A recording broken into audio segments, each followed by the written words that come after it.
time. I think it's I always enjoy running into you and following you on social media.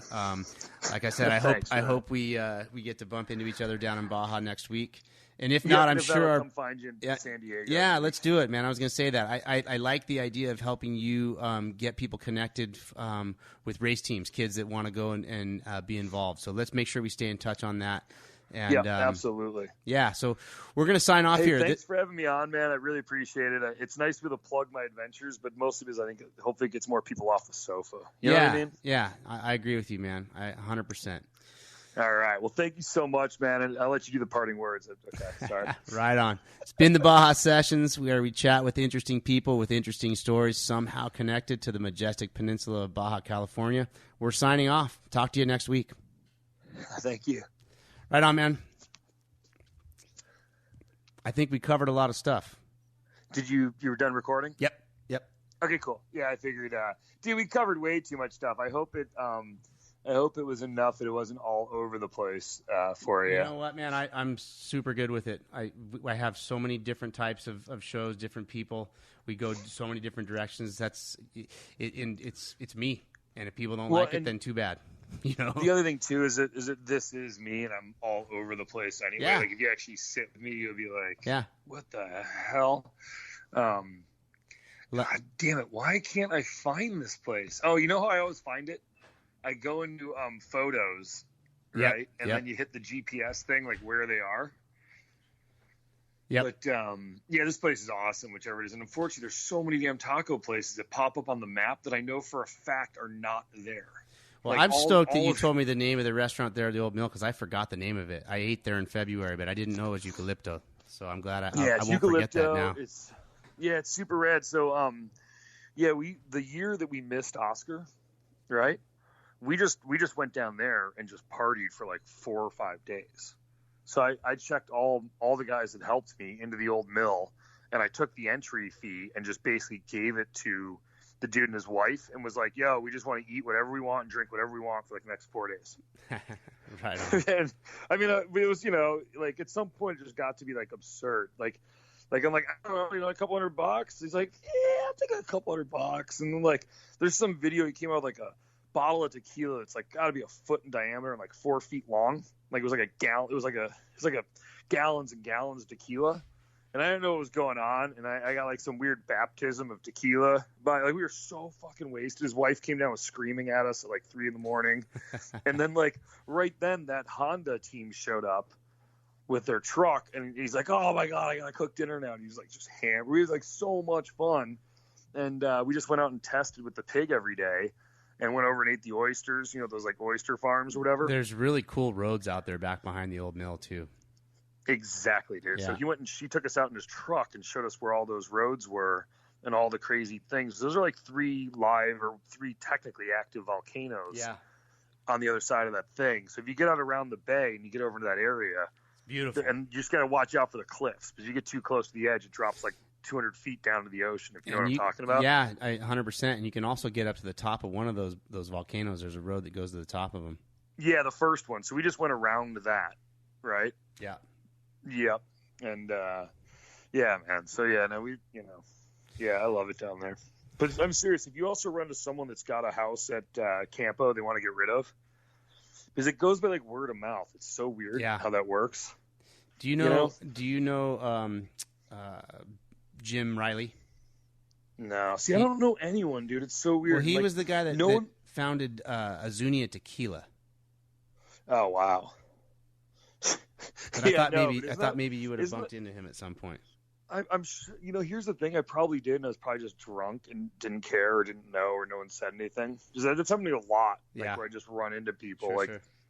Like Jim Hancock. Oh yeah, no, Jim's right. Jim's a real good friend of mine. Yeah, and Jim and I. If you mention my name, he's like, "Oh my god!" Like Jim and I. We've talked about you before. Okay, yeah. So like we were super super tight, like really really good friends. But like I just bumped into him like the night before that first 1,000, and we didn't have a hotel room the first year.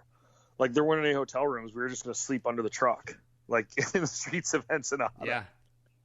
And Jim was like, "You guys are nuts," and made us follow him out to the Horsepower Ranch, and that's where he woke up, and that's how Sarah Stokes and all that. Yep.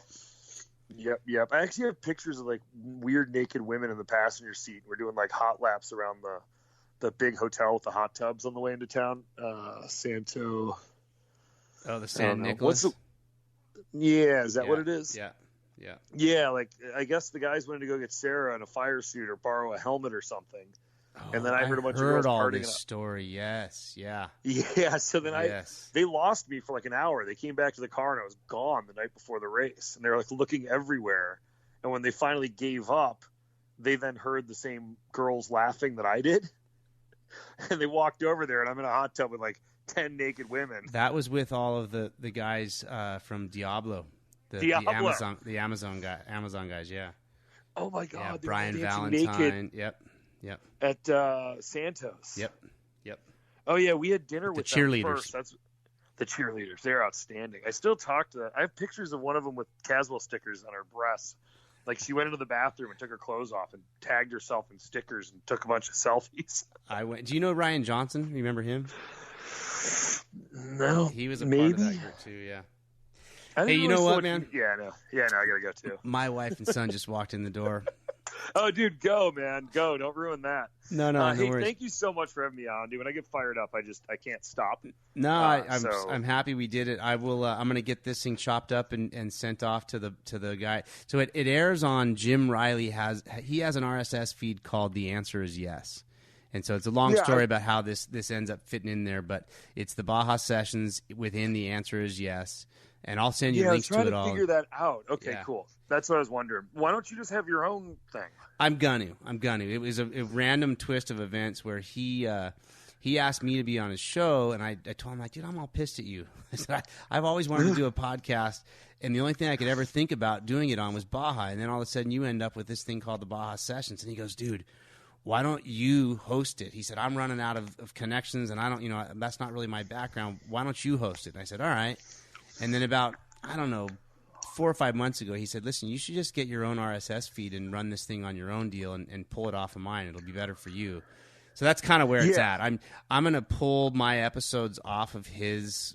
I mean, he'll keep it as well. Upload them to yours. Yeah, so I'll have the content. I'm buried right now, and I'm just barely keeping up. I'm the same way. My website got hacked. I'm like trying to put the thing back together. Yeah. It's like dude, in the meantime, I'm having cool conversations with people and creating a library of content is what it comes down to. Yeah, dude, totally get it. And you get to air it and share it and build followers and all that. But here's the thing. I just set all mine up last Monday.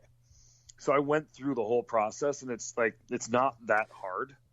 No, so when I get out there, dude, like, why don't I just come find you for an hour and we'll just sit down and just do it? Yeah, for sure. And the only thing you need to know right now is do not use your Apple ID to start the podcast. Okay.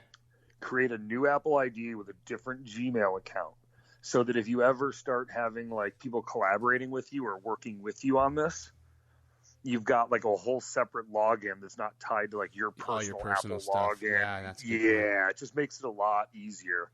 And I'll show you. We went through we spent like 4 hours evaluating all the different hosts.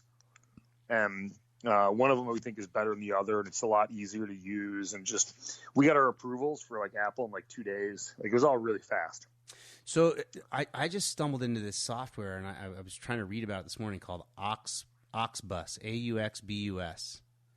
Okay, what's that? Well, check it out. It's pretty self-explanatory. Okay, cool. But I'll get it out. All right, man. I'm gonna bail, dude, but let's make sure we hook up if you come to town. Yeah, well, hey, where are you going to be when you go down to Baja? You mean working like a certain pit? No, man, I'm doing a full. We've got BFG VIPs coming from. Is Brian Campbell part of your group? Yeah, from I think he's writing for either Gear Patrol. Oh, he's going to be with the guy named Phil Watson, who is BFG's PR person. I've got guests coming from India, guests coming from Brazil, and guests coming from Mexico that we're doing like a whole dog and pony show with. Brian, I put together these like rally weeks or whatever, and he came to one of those and up at O'Neill, and then he was so passionate but kind of dumb, like we all are when we're young. Yeah.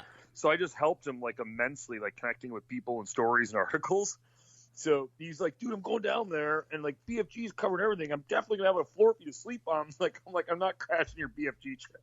But it'd be hysterical if you were the host and he was one of your guys. And they're gonna tag along at one or 2 points with us. But we've got I think it's 22 people that I'm carting around through the desert. No, dude, Friday. you're gonna be buried. No, I was gonna go down to like Arendera, Camelou. Well, that's where I'm bringing the group.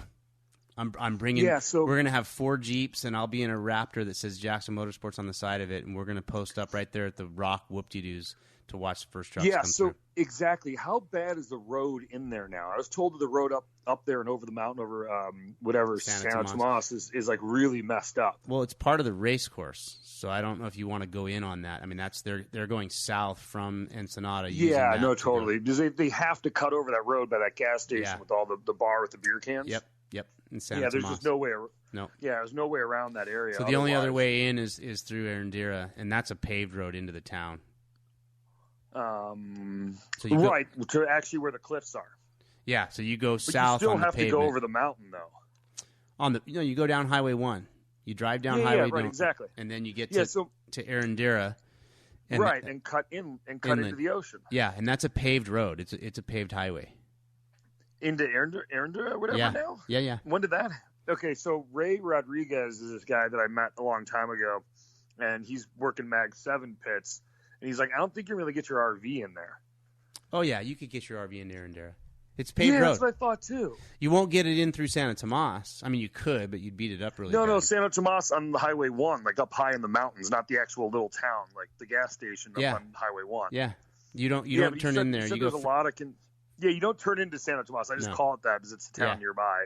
But he said there's a lot of construction, like there was. There is a lot of construction. Yeah, there is a lot of construction still going, but you can get through it. Yeah, that's what I think too, dude. It's like a 27-foot, Yeah, you totally can. Whatever.